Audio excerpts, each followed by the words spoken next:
হরে কৃষ্ণ। তো পৌষ সংক্রান্তি আমাদের প্রতিটা সনাতনীর জন্য খুব আনন্দদায়ক একটি অনুষ্ঠান বা একটা উৎসব। এটা হচ্ছে আমাদের প্রধান একটি উৎসব। তো এই পৌষ সংক্রান্তিকে কেন্দ্র করে প্রতিটা সনাতনী পরিবারে পিঠা, পায়েস, তিলু, পাতেসা, বিভিন্ন ফলমূল দিয়ে আমরা অনেক অনেক সুন্দর করে ভগবানকে সাজিয়ে ভোগ নিবেদন করি। আমরা সেটা সবাই মিলেমিশে আমরা সবাই প্রসাদ রূপে গ্রহণ করি। তো সবার মধ্যে এই পৌষ সংক্রান্তিতে দিব্য আনন্দ বিরাজ করে। কিন্তু একটা বিষয়ে আমি খুব অবাক হয়েছি এবছরের পৌষ সংক্রান্তিতে, যেন সবার মধ্যে কি একটা যেন অভাব অনুভব। সবাই যেন একটা অভাবের মধ্যে রয়েছে, কারোর মধ্যে আনন্দ নেই।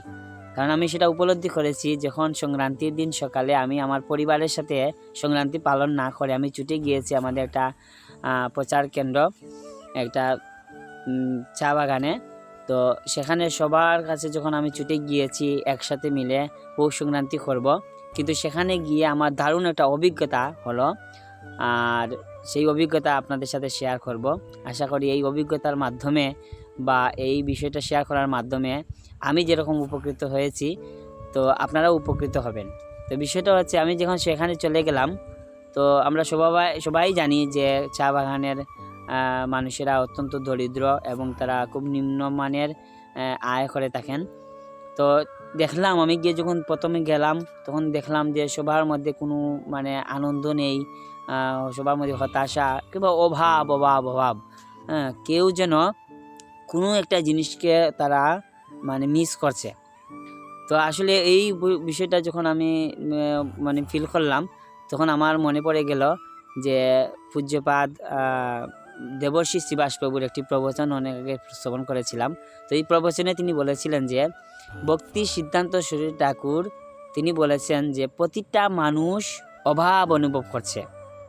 যার যা কিছু আছে এবং যা কিছু নেই তাতেও যেন সে অভাব অনুভব করছে। সবাই মানুষটা অভাব অনুভব করছে। তো একটা পর্যায়ে তিনি বললেন যে আমিও অভাব অনুভব করেছি।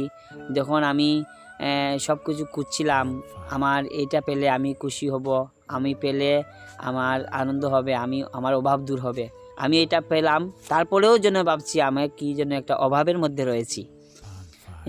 তো প্রতিটা জীব যার যা কিছু নেই সেটা পেলে হয়তো তার অভাব দূর হবে, কিন্তু সেটা পাওয়ার জন্য সে অক্লান্ত পরিশ্রম করে, সেটা পাওয়ার পরেও যেন সে অভাব অনুভব করে। তখন ভক্তি সিদ্ধান্ত সরস্বতী ঠাকুর বললেন যে আমিও খুঁজেছি আমার জীবনে অভাব দূর করার জন্য। আমার মন থেকে আমি অনেক চেষ্টা করেছি আমার প্রিয় জিনিসটাকে পাওয়ার জন্য। পাওয়ার পরেও মনে হচ্ছে যেন আরও কোনো একটা জিনিস আমি অভাব অনুভব করছি, আমার অভাব। তো একটা পর্যায়ে ভক্তি সিদ্ধান্ত সরস্বতী ঠাকুর তিনি বললেন যে ভগবান গৌরহরির কৃপায় আমি যখন দুজন ব্যক্তির সঙ্গলাভ করেছি, আর এই দুইজন ব্যক্তির সুখ দিতে নাহি অন্যজন, তাকিলে বা বিদ্যাকুল কোটি কোটি ধন।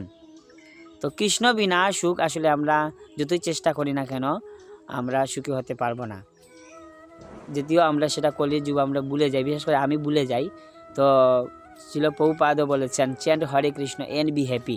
যদি আমরা সুখী হতে চাই তাহলে অবশ্যই আমাদের পরম ভাবের সাথে যুক্ত হতে হবে, হরিনাম সেবার সাথে যুক্ত হতে হবে, পরম ভাবের সাথে আমাদের রিলেশন তৈরি করতে হবে, যেটা হচ্ছে ভগবানের সাথে আমাদের প্রকৃত সম্পর্ক। সেটাকে যদি আমরা পুনঃস্থাপন করতে পারি, ভগবানের সাথে আমাদের হারিয়ে যাওয়া সম্পর্ককে আমরা পুনঃস্থাপন করতে পারি, তবেই আমরা সবাই অভাব মুক্ত থাকতে পারবো এবং ইয়ে করতে পারবো।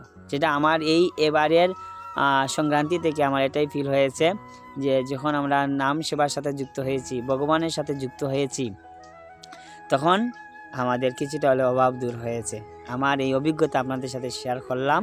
আমার জন্য আশীর্বাদ করবেন যেন পরম ভাবের সাথে আরও বেশি বেশি করে যুক্ত হতে পারি এবং আরও নতুন নতুন বন্ধুদেরকে যাতে পরম ভাবের সাথে যুক্ত করার প্রয়াস করতে পারি, যাতে করে সবাই আমরা এই জীবনে পরম ভাবের সাথে আমাদের প্রকৃত রিলেশন পুনঃস্থাপন করতে পারি, যাতে করে আমাদের জন্ম জন্মান্তরের যে অভাব, ভগবানকে হারিয়ে যাওয়ার যে অভাব, এটা দূর করে যেন আমরা ভগবানকে আমাদের হৃদয়ে স্থাপন করে আমাদের ঘরে নিতে পারি। কারণ যে কৃষ্ণ প্রেম লাভ করেছে, সেই হচ্ছে প্রকৃতপক্ষে অভাব মুক্ত। হরে কৃষ্ণ, আমার সাথে সারা জীবন থাকতে পারি। হরে কৃষ্ণ।